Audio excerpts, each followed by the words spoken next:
Ayun. Yun. Mga kapatid, yung tanim nating lakatan. So, dahil goods na siya, paano ko nasabing goods na? Kasi yung mga pinaka dulo ng saging mismo ay tuyo na. Ayan, tignan niya.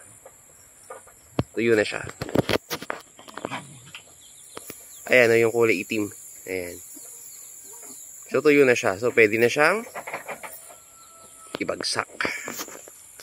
G. So, ayan. Ang aking panabas.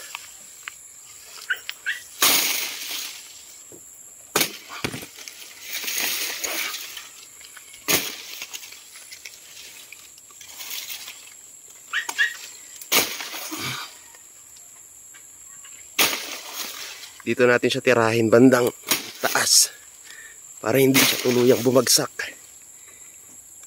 Yeah. Yan. Yun. Grabe. Dami. Dalaki. Yan o.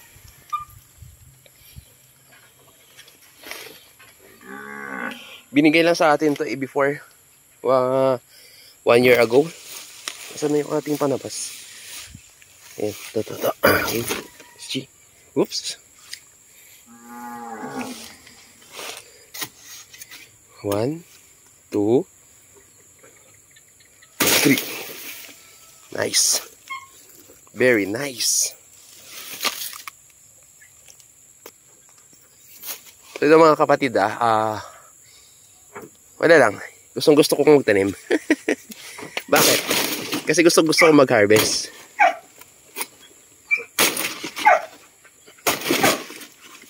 Ayan.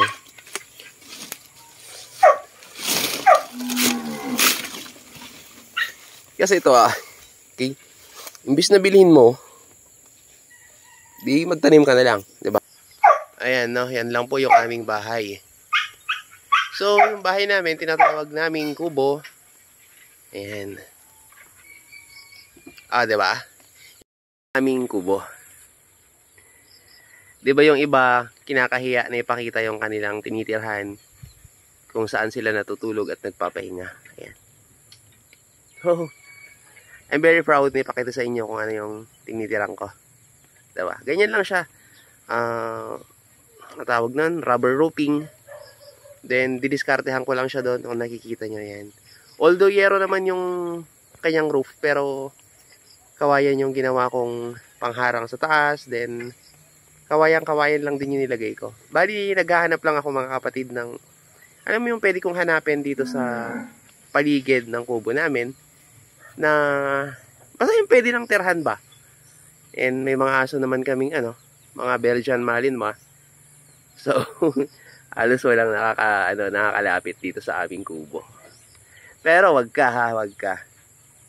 Kahit ganyan ang bahay, ang mga taong nakatira dyan, may life insurance. Yun ang kagandahan, no? Kaya sabi ko nga pwede na akong kunin ni Lord. Bakit? May insurance naman At least, may makukuha yung aking mga anak. Pag ako'y namatay, wag naman muna.